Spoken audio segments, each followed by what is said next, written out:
Bonjour à tous, je suis Alex le coach, coach en développement personnel et dans cette vidéo, je vais vous parler de 4 refus que pratique le parent toxique qui cherche la fusion avec son enfant et qui souhaite être totalement dépendant de son enfant, se rendre dépendant de son enfant. Par exemple, le parent toxique victime ou le parent toxique immature. Donc, ces 4 refus. Il va pratiquer dans ses comportements, le premier refus, c'est le refus de grandir. Donc de prendre ses responsabilités dans sa vie de tous les jours en tant que parent. Donc il va parentifier l'enfant, par exemple, ou il peut également, dans un refus de grandir immature, culpabiliser l'enfant, par exemple. Parce que quand on culpabilise l'enfant, on refuse de prendre ses responsabilités en tant que parent, donc d'être adulte, d'être parent, donc on refuse de grandir.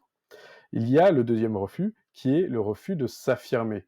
Effectivement, le parent toxique qui va chercher la fusion avec son enfant refusera toujours de s'individualiser lui-même pour, pour s'affirmer et exprimer ses choix, ses goûts propres. Il cherchera toujours donc la fusion et la dépendance à son enfant. On ne connaîtra pas réellement ses propres goûts, ses propres choix. Il laissera toujours l'enfant choisir à sa place, même ses goûts, pour, dans le cadre de cette parentification.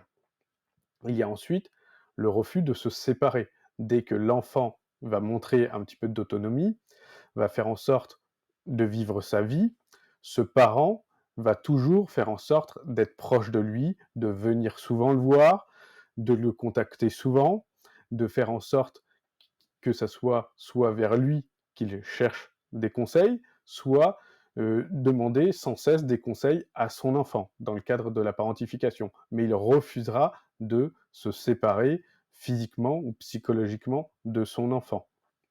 Ensuite, il y a le refus d'agir.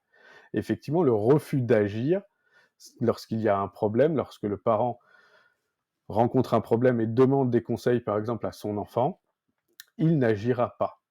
Il restera dans ses problèmes. C'est souvent le cas du parent victime, par exemple, qui se plaint d'un problème, mais qui laisse le problème en état, qui refuse d'agir. Effectivement, quand on est adulte, quand on est parent, on agit, on ne refuse pas d'agir, on agit pour trouver une solution. Là, il y a vraiment un refus d'agir et une stagnation dans les problèmes.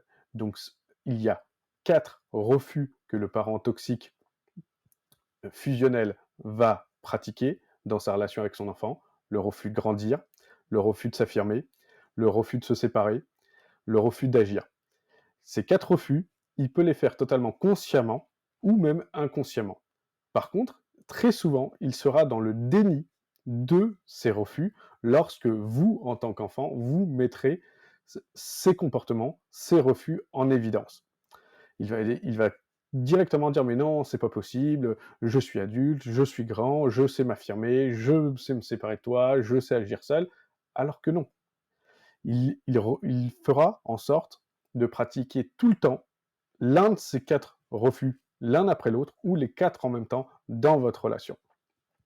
Je ferai par la suite 4 vidéos complètes pour expliquer chacun de ces refus, pour bien comprendre qu'est-ce qu'est le refus de grandir, le refus de s'affirmer, le refus de se séparer et le refus d'agir chez un parent toxique fusionnel qui cherche la dépendance affective de ses enfants.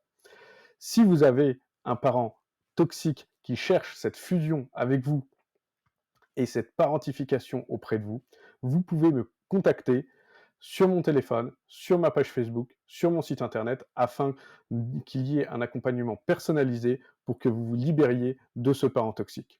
En attendant, je vous souhaite une très bonne journée ou une très bonne soirée. À très bientôt.